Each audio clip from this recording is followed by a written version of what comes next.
अखेर ज्याची नेमकी भीती होती, बरोबर तेच घडलं आणि आपण व्हाईट वॉशला सामोरं गेलो आणि घरच्याच मैदानावरती आपलं तोंड काळं झालं.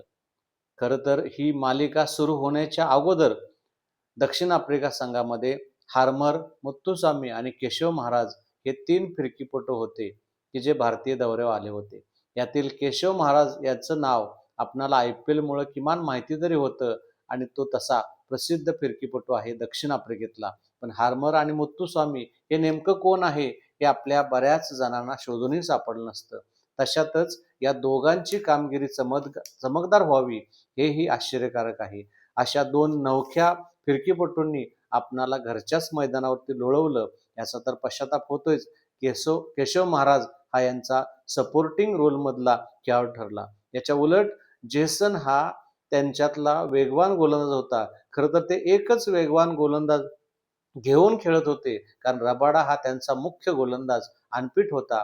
त्यामुळे जेसननं एकट्यानंच या स्लो खेळपट्ट्यांच्यावरती बाउन्सी मारा करत आपलं कंबरड मोडलं आणि फिरकीपटूंनी दिलेल्या जखम्यांच्यावरती त्यानं मीठ चोळलं. आपल्याकडं बुमराह आणि सिराज सारखे 2 दिग्गज आणि जगातले फार चर्चिले जाणारे गोलंदाज असताना त्यातल्यात बुमराह तर जगातला नंबर 1 वेगवान गोलंदाज आहे, असं मानलं जातं आणि तरीही हे दोघं आपल्या भारतीय खेळपट्ट्यांच्यावरती पूर्णपणे निष्प्रभ ठरले. पहिल्या कसोटीत आपण खरं तर 4-4 फिरकीपटू खेळले होते.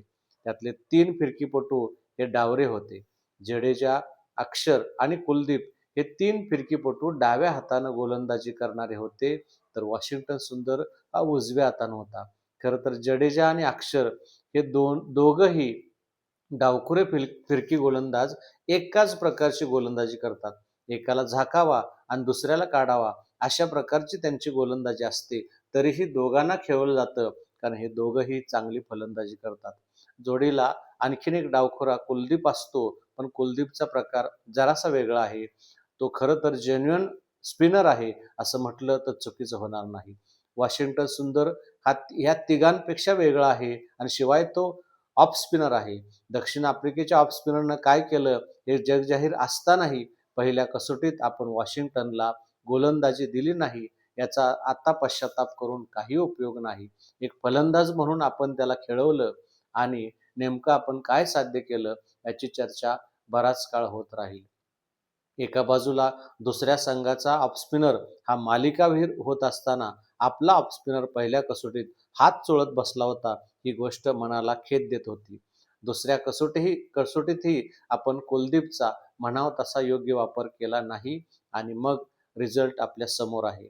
आता या दोन्ही कसोटीत आपल्या गोलंदाजांची कामगिरी सुमार झालीच, पण त्याच्याही पेक्षा वाईट कामगिरी कोणाची असेल तर ती आपल्या फलंदाजांची आहे. भारतातल्या फिरकी असणाऱ्या खेळपट्ट्यावरती आपण खेळणं अपेक्षित आहे, कारण अशाच प्रकारच्या खेळपट्ट्या आपल्या देशांतर्गत क्रिकेटमध्ये असतात. परंतु तरीही आपण थेट शरणागती पत्करली आणि लोटांगण घातलं. संयम ही गोष्ट औषधालाही सापडत नव्हती. पूर्वीचा काळ आठवला तर द्रविड 92 चेंडूनंतर ज्यावेळेला खातं उघडायचा आणि 1 धाव करायचा, त्यावेळेला हसत-हसत प्रेक्षकांच्याकडं बॅट वरती करून अभिवादन करायचा. ही गोष्ट बरंच काही सांगून जाते. पुजाराचा संयम तर जगजाहीर होता. अशा प्रकारचे खेळाडू हे पब्लिकसाठी नाही, तर संघासाठी आणि देशासाठी खेळायचे आणि त्यांनी दिलेली जबाबदारी अचूकपणे पार पाडायचे. म्हणूनच आपला संघ त्यावेळेला कुठल्याही प्रकारच्या खेळपट्टीवरती आणि कितीही दिवस तग धरायच्या लायकीचा असायचा. पण आता तशी परिस्थिती नाही. आता काय झालंय, की झटपट क्रिकेटमुळे लोकांना मोठे फटके हवे असतात आणि लोकांसाठी खेळायचं आणि टाळ्या मिळवायच्या असा प्रकार असेल तर कसोटी आणि मग झटपट क्रिकेट यातला फरक काय हे सांगण्याची या खेळाडूंना आणि व्यवस्थापनाला वेळ आलेली आहे. कसोटीसाठी मोकळी स्टेडियम दिसली आणि साहजिकच आहे. ज्या प्रकारे आपला संघ कामगिरी करत होता, त्या प्रकारे मैदानाकडे कोण फिरकणार आहे? याउलट ॲशेस मालिका बघितली तर जॅम पॅक्ड असणारी स्टेडियम बघितल्यानंतर कसोटी मालिकेला ऊर्जित अवस्था आहे असं म्हटलं तर चुकीचं ठरत नाही. याउलट आपल्याकडं मरणासन्न अवस्थेमध्ये या दोन्ही कसोट्या खेळल्या गेल्या, कारण तशाच प्रकारची आपली कामगिरी होती. आता ही मालिका संपली आणि या जखमा ताज्या असताना आता झटपट क्रिकेट चालू होईल. पुन्हा एकदा स्टेडियम भरली जातील. पुन्हा एकदा टाळ्या पडतील. पुन्हा एकदा षटकार चौकार खेचले जातील आणि पाटा खेळपट्ट्यावरती धावांच्या राशीच्या राशी ओतल्या जातील आणि मग गर्दी प्रचंड भरेल आणि मग आपणही या गर्दीचा भाग होऊन जाऊ असंच वाटत राहतंय. एकूणच काय, कसोटी क्रिकेट हा वेगळा प्रकार आहे आणि त्याचं महत्त्व कमी करण्याचं काम आपण करतोय की काय, अशा प्रकारची शंका येऊन गेल्याशिवाय राहत नाही.